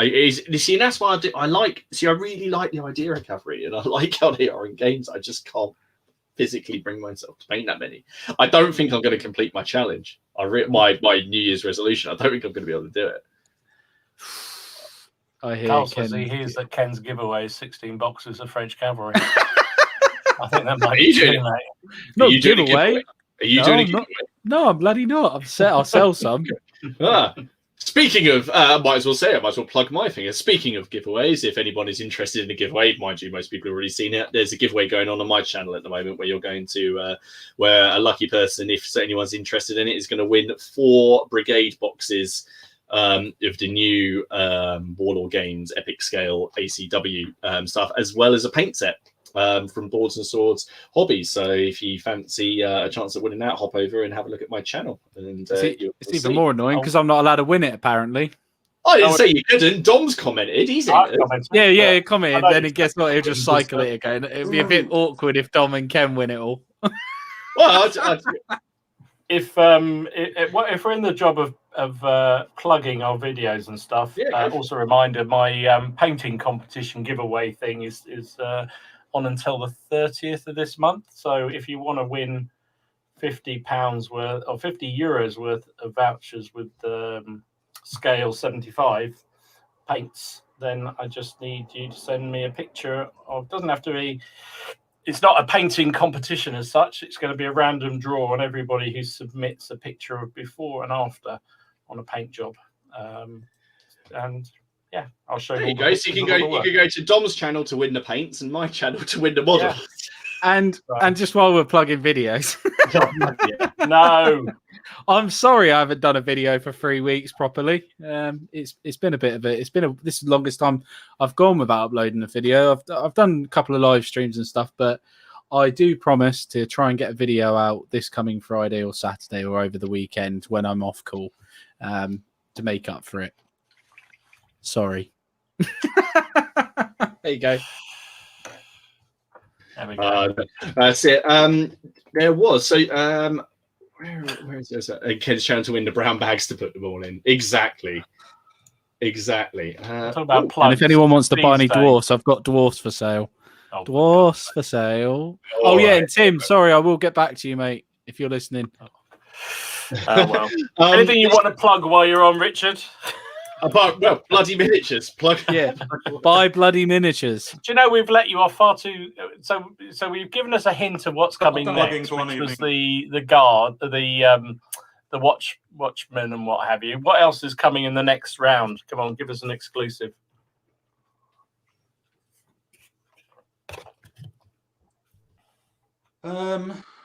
It's going to be. I've been trying to not give too much away in case someone decides to doing the same thing. But I think the next lot will be, the Night Watch, a kind of swing party, so like a even more supercharged version of the Forlorn Hope, in sort of siege armor and so on. What else is in there? The Squire Men, who will be a kind of party of gamekeepers and state workers who form the Squire's bodyguard, and something else that I can't remember. There'll be another 4 kind of mob troopers, kind of guys in long Dutch coats and floppy hats. They're kind of the Dunes, basically, from Lorna Doone. Sort of disreputable brigands. So it'll be a kind of an assortment of different types, but all, broadly for the period. Excellent. Excellent. Can I have 2 Forlorn Hopes in my army? Sod it, yes. Well, when the first one doesn't work, yes, you need another one. Just double down like they do in blackjack, and then just have, Excellent stuff. I mean, I got to be honest. I don't know if this makes me sound a little bit ignorant as a wargamer, but I hadn't ever really looked at Pikeman's Lament or anything until I saw the pictures of your game the other day, and that really I looked at. I thought, do you know what, that looks a lot of fun. I really did. So rule book's on the way. So Hashtag can never have too many rule books. They're very simple. They're very simple rules. If you've played Lion Rampant or any of these other rules, they're actually the same thing, just with a slightly different period flavour overlaid. So a lot of people are a bit sniffy about them. They say, look, they're very generic. They're not really kind of. They wouldn't be any good for a purist. If you're really into the detailed strain tactics of the mid 17th century, you're going to be disappointed. But for a good, fun, fast game with a good dash of period flavour, I think they're excellent. Just the right size for me as well. You can play with 20 figures aside or with 150 figures aside. So, Dom, you could do both. You could do 150 on both sides, can't you? At the moment, I started seeing that video of yours the other day. Listen, mate, you can knock it. Yeah, I mean, how many are you up to now? But yeah, I think I'm with the unpainted box sets I've still got in the stash. I probably will be able to do to both sides, to be honest. But there you go. No, it just looks it looks fantastic. I love the look of an English Civil War army laid out. I mean, we don't play it very often down the club. It's sort of a bit of a light relief thing, but just when they're laid out, it's just like wow. It's just so much fun. They literally take. I mean, you said in your video, one regiment takes up. You feel you've only done one regiment, and then you look at the number of figures you've got in that regiment, and you think, bloody hell, it's enormous. Well, yeah, that was the thing. I did my video. It's like, oh, here's my painting update. I painted Hopton's regiment, and I'll sit there and go, oh, that's nearly 50 models. Yeah. So exactly. It's 50 models plus the command, and I'm gonna because I was looking at your video going, oh, that's awesome. And then I was thinking about going, that's actually insane. There's no way I'm going to be able to fit that many regiments on the table. Because if you're doing the 2-to-1 or the 3-to-2 pike to musketeer to pike ratio, I'm not going to be able to fit more than 3 regiments on the board. Well, when we used to play down the club, we used to have to get 2 sets of, so it was about 12 foot by 4 foot table, because then to lay out one of those armies and have a chance to get a bit of space around it to have a vague bit of manoeuvring, you need a big table, even with something as simple as pike and shot, which is not the most sophisticated rule set, but it's great fun and gives a result. So That's it. I do like to see them laid out. It's great. No, I loved it, Richard, that you had that board out for your Pikeman's Lament game and then just repurposed it straight either afterwards or just before so that you could then do your Nevermind the Bill hooks on the same table. And I don't know why I haven't thought about that after I've done games. Why haven't I just cracked out another different period and then used it? A slice of English countryside, it's pretty good for anything from kind of feudal knights skirmishing through to English Civil War. Definitely. Speaking of World War II, it'd be perfect, as you say, for a kind of dad's army against Fels. That would be fantastic. In fact, speaking of World War II, Dad's Army, I could see one of these in the hedgerows. Waiting to gun down someone who comes across the field. Yeah. This is from Joshua, who posted this up, and that's he posted up a few photos, but I sort of only, a bit like Ken, I was a bit ruthless and I picked one from each person. Joshua does, doesn't he, on his Second World War stuff? I really like that. I love the weathering on the metal. Do you know? I'd love to, because he did all those Russian tanks, didn't he? And the weathering on them was just amazing. I think. Just fantastic stuff. Who else are we had here? So James, he posted up quite a few things, but here we've got some. We have some artillery going on. I think these are Prussians. Prussian artillery. There's a lot of Prussians going on at the minute. Jay as well. He's working on some Prussians. So I think those are the Perry ones. And in fact, there's actually 2 or 3 people I've seen in there who are working on that kind of stuff. Now I mentioned Paul Richardson. Now I had to take one of his photos. I hope he doesn't mind me sharing this. He managed to get a black powder game in today, and just because now we're slowly going to start seeing. So please send us pictures of your games as well. Not just it doesn't just have to be models. Send us pictures of your games, your battlefields.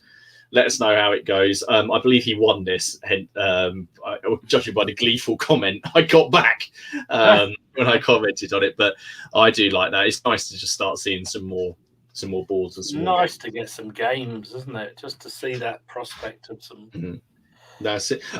One for you here, Ken. This is from Lewis. He's painting up Austrian hussars. Oh, very nice. And not just a couple by the looks of it. I mean, no, that's not a couple, is it? Jesus. I mean, I've got to be honest. I mean, I think they're going to look fantastic. There's some ACW in there as well, isn't there? Is it? Yeah, on the left. Oh, yeah. Yeah. Oh, okay. That's not all cavalry. Oh, okay. So it's just that side that I need. No worries. And Lee's put up. Now, I think these are Game of Thrones. Are they Song of Ice and Fire? Song of Ice and Fire. Yeah. They have some nice models in there. There's some very nice stuff. And I do like that one. I want to say there's some. I want to say there's a little bit of contrast paint in there. I do want to say it. I might be wrong. Right. That's it. Well, yeah. No, I would say, Richard. Obviously, you're painting. Where do you use that contrast? Have you tried it out? What do you have any need for it? No. I don't personally. No, not really. I know I've seen one of your videos where you're using it on the Wars of Roses figures, and it looks really good. I've just not used it. I mean, it kind of, to me, feels like it's like a sort of supercharged version of the wash, isn't it? Really, you kind of the principle of you're filling in the shadows with a strong pigment rather than you're overlaying highlights to create depth. It's the kind of the opposite, but it works really well. It looks good. I've seen some really fabulous painted figures using it, but no, I haven't tried it myself. I think I'm a bit too long and a bit stuck with the old methods, Yeah, I found.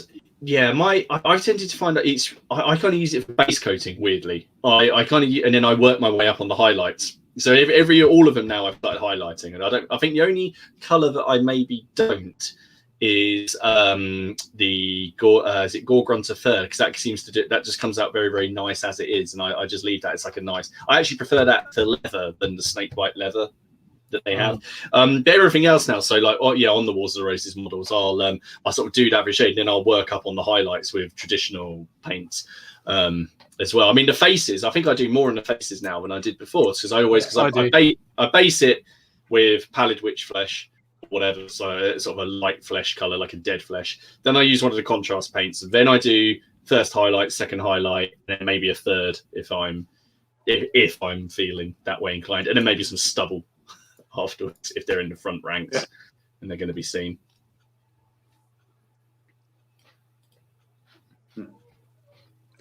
So yeah, it's quite effective, I think. No, they do. And I've seen a few more. This is I had to grab this photo off the group. French Foreign Legion in 15mm. Oh, nice. And they have some camels, Yeah. Well, I think they are. I know that sounds bad, but I couldn't actually. I think they are. Yeah, they are camels. Yeah.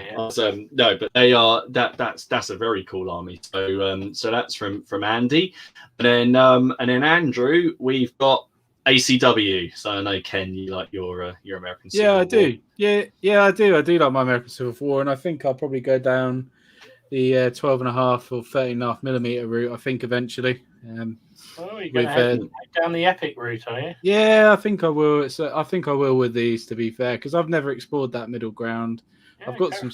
Yeah, so I thought. I don't think I can do it in 28 because to me, it's just like I say, it's just like having another black powder army, so like Napoleonic size sort of thing. I like my Napoleonics in 28, but I think if I'm going to do another very similar sort of use the same rule sets, I think I'll go a different scale with it. Mm-hmm. Yeah, why not? I mean, those Warlords packs are good value. Oh yeah, the plastics are great. Armies. Plastics are great. Yeah, definitely. No, it's a shame you can't win 4 brigades of them, isn't it? What a pity. I'm glad actually because I don't need any more. Laura's actually going to kill me. So if you get some more. If any more minis come through my front door, I think I'm going to get shot. All right, quick, send him stuff. Send in things. I want to share this as well. John did this, which I loved. Now, I didn't know. I didn't have a chance to look at the description, but I assumed it was maybe meant to be Boudica, or fantasy kind of thing. But I really liked it. I really liked the colours. I just think it's really nice and crisp, like the white and the blue. I think it's really nice. Really nice. And really nice base as well. Yeah. Which is what we like. Beautiful job. But I'm trying to channel Steve here. Really nice piece. Is that cork on there? I'm going to say no. It could be good. It could be good. Yes, Richie. Yeah. Steve, who's in the chat missing, he's trying to find however many food products he can get to his bases, and couscous has made its way onto a few of his bases. It has. We're trying to work it out. Dom, you dropped a couple of other pictures in here, didn't you? I can't quite see. Yeah, right at the bottom there should be. Yeah, I got them. There you go. So these. Samurai. Yeah, this was. Oh, let me just find. God. He emailed them. This was Drew sent these in. They're Oda clan samurais. They're very nice. Cool. I do. Oh, they're so cool. Aren't they lovely? I thought that he's done the Sakura cherry blossom base. Yeah, that is really cool. Awesome. I tell you what's really scary about these is I got my parcel from Jim, didn't I? So I ordered those British a little while ago, and a couple of ECW stuff, sprues, and a few other sprues. But I noticed as well he chucked a sprue of samurai in there, 28mm stuff. And I was like. Yeah, so cheers, Jim, and at the same time, you bastard. Yeah, I'll tell you what, though, one sprue, you only need one sprue and a couple more figures, and that's a whole Test of Honor army. You don't need many for Test of Honor. And that's I love that game as well. There's going to be some of that coming up on the channel shortly as well. I still haven't got around to painting my 6mm samurai. Well, I'm still attempting to do mine in a single day. That's my That's my objective. I might try and do the same thing. Maybe I'll just set aside a day and just crack through them because they won't take long. Why don't you borrow my magnifying glass, Dom, that you can see on screen in the corner? Richard, have you ventured into 6mm gaming? It's a Kickstarter that me and Dom both backed, and then we both came in. Now we realise we've actually got to paint it. Yeah, I bought about 14,000 10mm pirates, and I never did them. So I did about the first 6 and thought, I'm going to go blind before I finish these. So. I was drawn in by the fact I thought that, Ken kept going how easy they are, just a blob of this and a blob of that. They are. Them and I went, oh my god! You got rid of them? No, I've got my 6mm Space Marines. I still got them. Oh, the epics. Oh, I thought you were on about yeah. No. I gotta be honest. I didn't find those test bases because I just painted the impression of a face, where I think an arm would be. The hard bit came with these samurais. They're not on strips facing, if that makes sense. They're all at 90, so they're all at 90 degrees. So you can't just glue the strip onto the base. You've got to clip every single one out. And then actually and then individually post them. Do you know what's easy with that though, mate? Is like the thing is, all of them, can look a bit naff, but then as soon as you stick a wash over it, it just changes. No, I agree. Yeah, it just changes everything. Yeah, no, I agree. Anyway, they look absolutely naff, and I put we've had a question from 172nd Opponents Wargamer. I think it'd be cool to get Richard's opinion. This is any recommendations on how to make better flesh tones? I don't know who wants to take that one first. What do you reckon, Rich?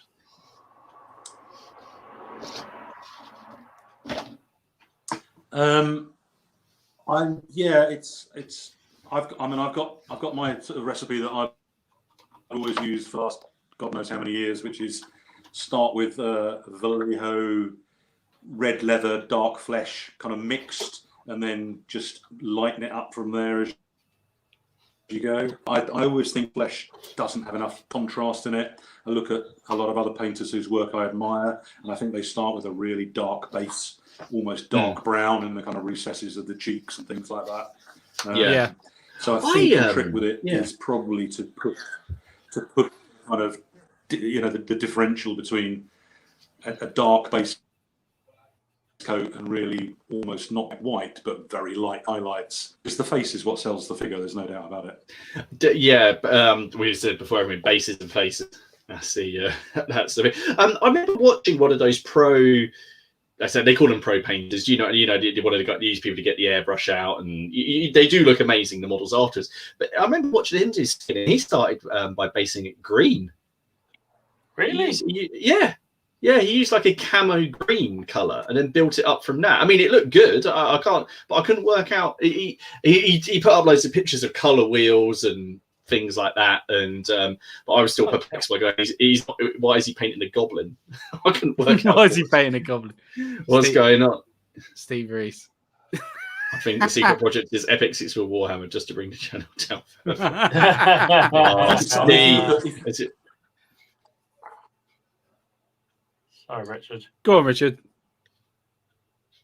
If you look at paintings, right, you look at old master paintings, the famous kind of oil paintings of Caravaggio and so on, and you look at the tones in the flesh, greens and blues, almost like the veins of the skin. They build up from there. It sounds ridiculous, but I completely get it. If you look at some of those thick paintings, flesh, there's a lot of different colours in there beyond the kind of pinks and browns that we're used to as wargamers. Yeah. No, it's interesting, isn't it, for you to see what people, bring things up from. Here we go. Beckus is here. Hello, mate. How you doing? Hello, He's in from Aussie land. Good morning. From Aussie land. Hope you're doing well. No, it's interesting. Flesh tones. I try to vary them up in my regiments, but then I kind of get that fear. It's like, I've got another 24 of these to paint. I can't. So I tend. Although I do try to vary. It usually comes down to what mid-tone I use. So I base with a very light color, shade it down, and then I'll use a mid-tone. And I either use I think the color it's like a dwarf flesh color from Games Workshop. That kind of there's a more orange pigment to it, and I build up one like that, or I'll do a different way and it's much paler. That's the only way I kind of do some different tones, and then I'll always chuck another highlight on that. What about you, Ken?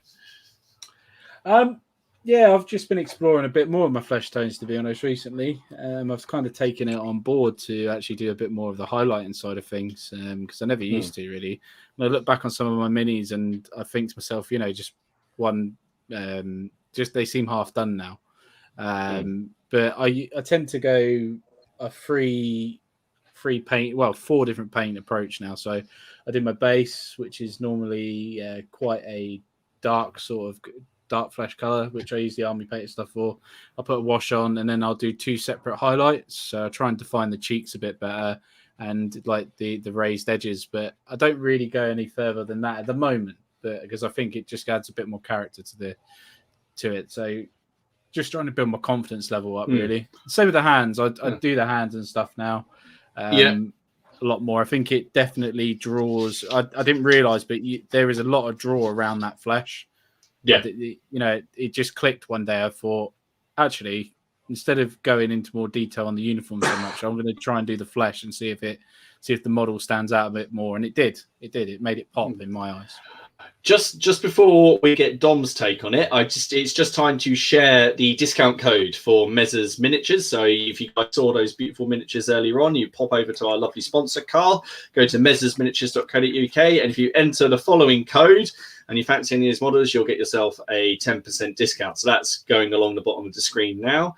So Mez PCP. Take that over to Mez's Miniatures, enter that when you're checking out, and you'll get 10% off.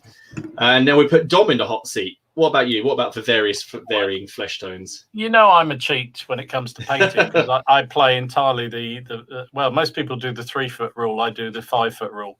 So I think that's the way I do it. So I mean, I am very simplistic with my skin tones, but I have, even then, I do a little bit of fiddling around. So I tend to do. So I have a really pale skin tone color. So it's interesting. You work dark to light. I work light to dark to light again, if you see what I mean. So I start on a really pale skin tone on my base color, which is light gray usually, and then I'll use contrast paint. I'll use which one is it? Gilliman's Flesh or whatever it is, that one, over the top of it. And then when that's nicely dried, so it's like a wash really, I'll then put a skin tone wash on it, and then I'll touch up the highlights, the tops of the forehead and the bridge of the nose and what have you, with a sort of a mid-tone flesh, that sort of thing, depending on the color of skin I'm trying to get. And that just seems to work quite well for me. It's quick, it's simple, and from 5 foot it looks fine. Yeah, good. So that's my simple take. There we go. Wow. I hope that's Philip Henneman's got a point. He says that humans are wired to check faces and hands, so it's really natural that that work on the minis, that works on the miniatures as well, which is, I suppose that's true. And then Louis, baby, and flags. Yes, flags. I do like flags. A good flag. I do like a good flag. You got a favourite manufacturer for flags, Richard? Anyone you go to? We're quite GMB heavy. No, I use mainly make my own out of tomato puree foil tubes. Okay. I do for Wars of the Roses. Pete's flags take some beating. Yeah, Pete's flags are good. They are excellent. He hasn't got a very big range, and they're a bit hit and miss because you can only get them on eBay. And sometimes he seems to have a wide range of them available, and other times he's only got a few. But they are beautiful little works of art, They are. I've got a couple of those, but because I've now started doing all these kind of I don't know what to think of it, but these puny little lords, that none of the major ones. It's really hard. I think it's only Freezy Water who have found who actually do them, and those you've got to kind of work up a little bit. It's just fun as a template, and then work them up. But Pete's flags is good, and then GMB, I'm waiting for him hopefully to do some as well, because I do like my GMB flag. I've got a whole Ken, you've got a stash of them as well, haven't you? Yeah, I've got about 26 of them just sat there in French with French flags. So yes, I know where you're coming from. When you were making the French army, you mean? I've made a French army, Dom. I've made a corps. You've given up. No, I've given up. Just taking a break. Taking a break. Yeah, you've given up, mate. I know. You're taking a break from your French and cheating with some goblins from Middle Earth. Yes, I'm cheating on my French with I'm goblins. on a break. We're on a break. We're on a break.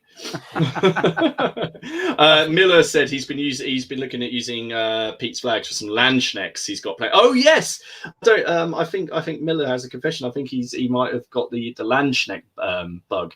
Richard, I don't know if you've done any Landschnecks, but that's another period that at the moment seems to be sort of building the very colourful men with big pikes and big swords and large cod pieces. I wonder what you're going to say there. Yeah. What's not to like, you know? Yeah. I don't know. I don't think anything will. I love the idea of it, but just nothing would possess me to paint. That's how I feel about cavalry. I like the idea. I like the idea of it, but cavalry, cavalry. No, that's it. I just need to find someone who's willing to paint 127 different cavalry and then send them back to me. Yeah, it's the way to go. I'll tell you what, though, I'd just completely shake it up a little bit. I'll tell you what, I'm still loving these little ships. Just absolutely love them. Absolutely love these little ships. They're really cool. They're Japanese at the minute. I've got them just sitting at the side there, just chilling out, just adding little bits on. But you need to get you into them, Martin, I think. It's not going to happen. It's not going to happen. But Travis, it depends on the weather, mate. Yeah. One day he might be 15. You know, if it's a really hot day outside, he might be 54 mil. So you just don't know. It's all just started in there now. Look what you've done. I think it might have been me. Actually, I don't really. Yeah, it was you that started it. You talked about. Well, that's moving on. Moving on. But no, I think that's we go. But did you guys have any other questions for Richard before we start to sum up? No, mate. No, I think covered it quite well. No, I think I'm absolutely fascinated with the process that you went through. I think it's a really interesting one.